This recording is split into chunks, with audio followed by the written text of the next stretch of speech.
Alors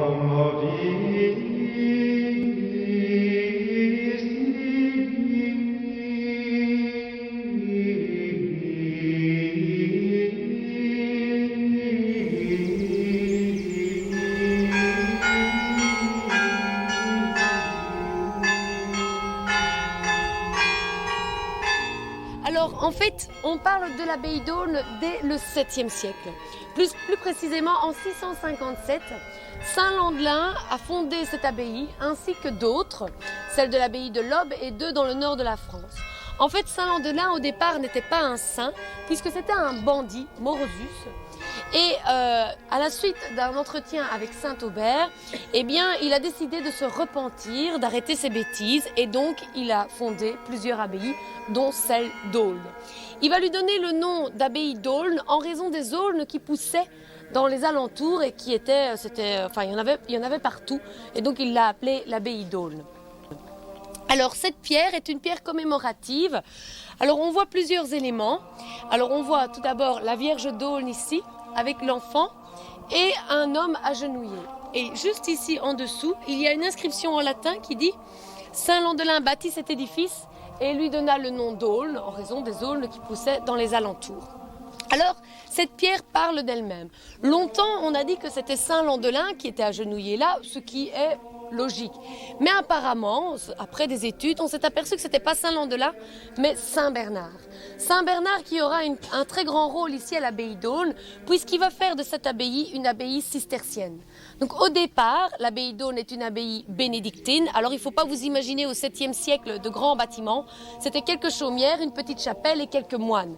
Ce n'est que bien plus tard qu'elle va se développer d'un point de vue bâti.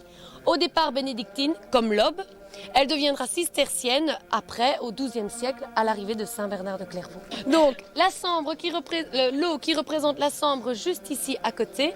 Vous avez ici des arbres, en fait, on pourrait croire que c'est des aulnes, mais apparemment ce sont des arbres qui poussent alentour de l'eau, toujours pour rappeler la proximité avec la Sambre. Alors, donc on voit deux personnages principaux, Saint Bernard, la Vierge d'Aulne, avec l'enfant. Et en fait, au-dessus de la tête de Saint Bernard, il est écrit quelque chose en latin qui lui dit « Montre que tu es mère ». Évidemment, c'est le culte de la Vierge Mère. Et donc Saint Bernard lui demande de lui prouver qu'elle est bien mère. Et comment elle lui prouve qu'elle est mère? Eh bien, si vous regardez, elle appuie sur son sein et elle lui envoie un jet de lait dans la bouche. Et ainsi, elle lui prouve qu'elle est mère. Voilà, donc nous sommes ici donc, dans l'église abbatiale, en fait ce qu'il en reste évidemment. Alors en fait, nous sommes dans la nef, vous avez derrière moi le transept de l'église. Alors, pourquoi aujourd'hui on en a des ruines? Donc je vous ai parlé de sa fondation au 7e siècle. Je vous parle ensuite de l'arrivée de Saint Bernard de Clairvaux qui en fera une abbaye cistercienne. Lobbes, elle, restera bénédictine. On disait Aulne la riche, Lobbes la savante. Et c'est vrai qu'à partir du moment où l'abbaye d'Aulne va devenir cistercienne, elle va se développer d'un point de vue bâti, mais d'une façon phénoménale. L'abbaye va posséder de nombreuses terres dans les alentours. L'abbaye en elle-même est déjà constituée de grands bâtiments. Il y a l'église abbatiale, on a vu toute l'aile là-bas, la cour des anciens, toute la muraille. Il y a évidemment toute l'aile réservée aux autres, toute l'aile réservée aux pauvres, les réfectoires, la salle capitulaire, le cloître, le moulin. Enfin, vraiment, c'était une ville. Les moines vivaient en complète autarcie ici. Ils n'avaient besoin de rien du tout de l'extérieur pour survivre. Alors, l'abbaye va se développer au fil des siècles, va avoir une activité très florissante, il faut bien le dire. D'ailleurs, Aulne était très très riche, on le disait partout. Et d'ailleurs, elle semblait très riche d'ailleurs d'apparence, et elle l'était. Et donc, en fait, un jour, effectivement, il va se passer quelque chose qui va faire qu'on en a des ruines aujourd'hui. Le 14 mai 1794, Révolution française, eh bien, dans tous les livres d'histoire, on lira pendant de nombreuses années que les sans-culottes sont venus ici à l'abbaye et ont mis le feu à l'abbaye. Et que c'est comme ça qu'on en a des ruines aujourd'hui. Mais on change le discours depuis quelques années parce qu'évidemment, on a des historiens qui ont fait des recherches, des fouilles et ils ont retrouvé certains éléments. faut savoir que l'histoire de l'abbaye a toujours été écrite par les moines. Que s'est-il passé vraiment le 14 mai 1794? On ne sait pas vraiment ce qui s'est passé. On ne peut pas en avoir une certitude. Ce que l'on sait, c'est que les Français qui étaient déjà dans la région depuis un bon bout de temps avaient fait un inventaire complet de tous les biens de l'abbaye. Aussi bien d'un point de vue bâti, mais également toutes les personnes qui y travaillaient, etc. Enfin, un inventaire fastidieux qui n'a pas pris que 2 jours. Et pourquoi les Français ont-ils fait un tel inventaire? Eh bien parce qu'on suppose qu'ils avaient l'intention de venir installer leur quartier général ici. Alors pourquoi auraient-ils mis le feu à l'abbaye s'ils avaient l'intention de venir s'y installer? C'est pas logique évidemment. Alors on a un petit peu fouillé, on s'est demandé pourquoi, que s'est-il passé. Ce que l'on sait, c'est que c'est l'église abbatiale qui a flambé la première. Ça a fait une telle fumée noire qu'évidemment tous les gens des alentours ont vu cette fumée. Et quand ils ont vu cette fumée, par esprit de vengeance et en colère contre les moines, ils ont décidé de descendre sur le site de l'abbaye. Et ensuite, que s'est-il passé? Eh bien, on suppose que c'est la population qui a pillé d'abord, évidemment, et saccagé le reste de l'abbaye. Pourquoi la population a fait une telle chose? Y avait-il vraiment une raison? Pourquoi la population était en colère contre les moines? Eh bien, je vous disais tout à l'heure que les moines possédaient de nombreuses terres. Et donc, entre autres, les moines faisaient du commerce de grains. Et la population, à cette époque, mourait de faim. Crise, famine. Et donc, eux ne savaient pas acheter le grain très cher. Donc, les moines devaient le vendre bon marché. Et, à cause de ça, il y a une rumeur qui a commencé comme ça, en disant que les moines volaient les pauvres gens en favorisant le commerce extérieur là où ils pouvaient faire du bénéfice, au lieu de vendre le grain peu cher aux pauvres gens qui mouraient de faim. Donc quand ils ont vu que l'église abbatiale flambait, qu'est-ce qu'ils se sont dit? Mais ils se sont dit, voilà, maintenant on va aller se rembourser, on va aller se servir. Et ils sont descendus sur le site de l'abbaye, ils ont pillé et ils ont saccagé le reste de l'abbaye par colère. Attention, ce n'est pas une affirmation. Ce sont des hypothèses que je raconte en fonction des différentes personnes que je suis allée trouver sur l'histoire de l'abbaye et par rapport à ce que j'ai lu aussi. Bon, je n'ai pas dit que les moines étaient des voleurs. Ce que j'ai dit, c'est que la population en était persuadée. Bon, toujours est-il. Donc, que s'est-il passé? On suppose bien que les Français ont mis le feu à l'église abbatiale, qu'ils avaient bien l'intention de venir s'installer ici et que la population, même si on ne sait pas exactement quelle participation la population a eue dans le massacre de l'abbaye, ce que l'on sait, c'est que le 14 mai 1794, la population était bien présente lors de l'incendie de l'abbaye d'Aulne. Et voilà pourquoi aujourd'hui on en a des ruines.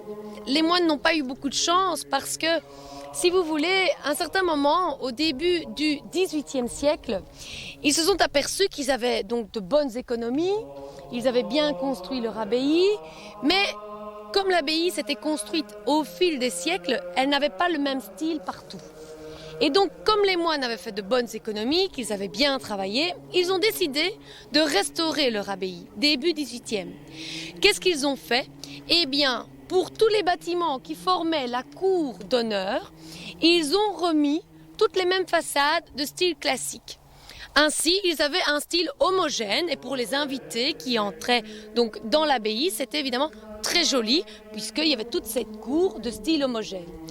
Quand vous regardez l'église abbatiale, on voit qu'on est venu replaquer carrément un porche avec une nouvelle façade qui est de style classique et juste en face, le palais des hôtes du même style. Et donc vous devez imaginer que toute la cour était de ce style-là.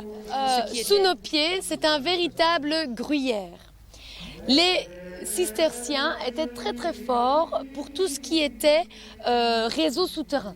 Entre autres pour tout ce qui était canalisation, donc évacuation d'eau. D'ailleurs, aujourd'hui, le home qui a pris place dans l'abbaye, eh bien, toutes les évacuations d'eau se font encore par le réseau qui a été créé par les cisterciens.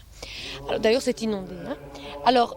Mais donc il y a une partie mouillée, mais il y a également une partie sèche. Et donc, en fait, sous nos pieds, ce sont toutes des galeries.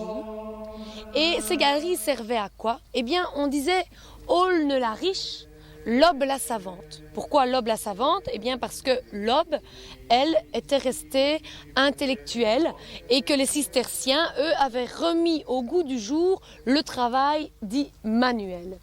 Et donc, elle s'est développée d'un point de vue bâti, donc elle était évidemment très très riche, mais elle n'était pas riche que d'un point de vue bâti, elle était riche aussi parce que on l'appelait aussi la vallée de la paix ici, parce qu'elle était tout le temps belle, calme, mais à l'époque florissante de l'abbaye, il y a eu jusqu'à 100 moines, frères convers et domestiques. Donc vous imaginez, ça représentait quand même pas mal de gens. Et donc, pour que l'abbaye reste toujours calme, ils avaient ce système de réseau, de galeries, ce qui permettait, au lieu de faire tout en surface, eh bien de faire une grande partie en sous-sol, ce qui permettait à ce que l'abbaye reste toujours calme. Pourquoi? Eh bien parce qu'ils avaient toute une aile réservée aux invités. Et qu'il n'était pas question que pour les invités, le but était de se reposer, d'étudier, et donc ils devaient profiter du calme de l'abbaye. Donc si on avait tous ces gens à l'extérieur, c'était une véritable fourmilière. Donc c'était pas possible. Donc grâce à ce réseau de galeries, eh bien ils pouvaient aller d'un coin à l'autre sans que ça se voie en extérieur. C'est aussi donc pour ça qu'on l'appelait Aulne-la-Riche. Nous sommes ici dans le réfectoire du Maigre. Il y avait également le réfectoire du Gras. Alors, réfectoire du Maigre, réfectoire du Gras, pourquoi? Eh bien, le réfectoire du Maigre, c'était le réfectoire dit traditionnel, de tous les jours. Dans le réfectoire du Maigre, on y mangeait des choses maigres, et dans le réfectoire du Gras, on y mangeait des choses plus grasses. Ça, c'est assez logique, hein, ou meilleur, oui, voilà. Et entre autres, de la viande. Donc, les moines avaient certaines règles à suivre, donc ils avaient des périodes de jeûne, évidemment, mais pendant les périodes de jeûne, il y avait certains moines qui étaient autorisés à aller manger dans le réfectoire du Gras. Les moines qui étaient malades étaient donc affaiblis, donc ils étaient obligés de reprendre des forces, donc ils allaient dans le réfectoire du Gras. Et les moines qui avaient un travail plus conséquent, plus lourd, par exemple, forcément le moine qui travaille en bibliothèque et le moine qui travaille dans les champs, forcément ils ne vont pas donner le même investissement physique. Donc le moine qui avait de plus grandes, des choses plus physiques, eh bien il fallait qu'il prenne des forces et donc il était autorisé X fois. Alors il y avait effectivement une règle bien précise par rapport aux périodes de jeûne et par rapport à ce qu'il devait faire. Je ne connais pas toutes les règles, mais je sais que voilà, il y avait réfectoire du Gras, réfectoire du Maigre. Alors, je vous ai parlé de ce qui s'était passé, pourquoi on en avait des ruines, et puis on a fait un peu tout le tour, mais je ne vous ai pas expliqué ce qui s'était passé après la Révolution française. Eh bien, déjà, beaucoup de moines ont fui, ne sont jamais revenus. Certains sont revenus et sont très vite repartis. Et puis, quelques courageux sont restés. Et ils ont décidé de relancer l'activité de l'abbaye. C'est pour ça que vous voyez aujourd'hui des bâtiments encore intacts, parce que tout simplement, ils ont reconstruit, ils ont relancé, ils ont essayé de relancer l'activité de l'abbaye. Malheureusement, ils n'ont plus jamais connu le succès qu'ils avaient connu auparavant. Déjà, ils étaient beaucoup moins nombreux. Et donc, ils ont décidé d'en faire un home pour personnes âgées. Et c'est toujours le cas aujourd'hui. Évidemment, c'est un site exceptionnel. Et donc, la région wallonne y investit des fonds pour pouvoir la rénover. Alors, on a pu rénover ainsi le Palais des Hôtes, la façade du Palais des Hôtes, la façade de l'église abbatiale côté cour d'honneur. Et nous allons entamer la 3e phase de rénovation qui est en fait le chœur. Donc normalement, ça devrait se programmer cet hiver. Enfin voilà. Alors, vous allez me dire, est-ce que l'abbaye vit toujours? Eh bien oui, l'abbaye vit toujours. Elle vit toujours grâce à quoi? Bien, elle vit toujours parce qu'il y a un home pour personnes âgées. Il y a la brasserie du Val-de-Sambre qui brasse la bière de l'abbaye d'Aulne, la bière Ada, dont je vous ai parlé tout à l'heure. Il y a également la chapelle qui est là, l'église qui a été, elle, construite au 19e siècle pour les pensionnaires du Home et qui accueille en juillet les concerts qui s'intitulent le Juillet musical d'Aulne. Donc début juillet, il y a toute une série de concerts qui sont donnés. Il y a également d'autres manifestations qui se déroulent dans l'abbaye.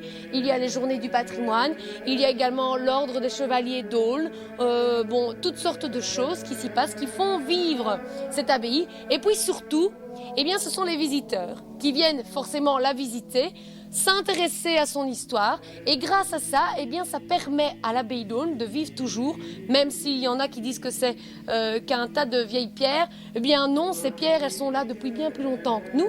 Et elles seront là, à mon avis, bien plus longtemps après nous. Et donc, ça mérite de raconter l'histoire. Et donc, l'abbaye d'Aulne vit toujours grâce forcément aux visites guidées. Alors voilà, la visite de l'abbaye d'Aulne se termine ici. Donc je vous remercie de votre attention. Merci. Voilà.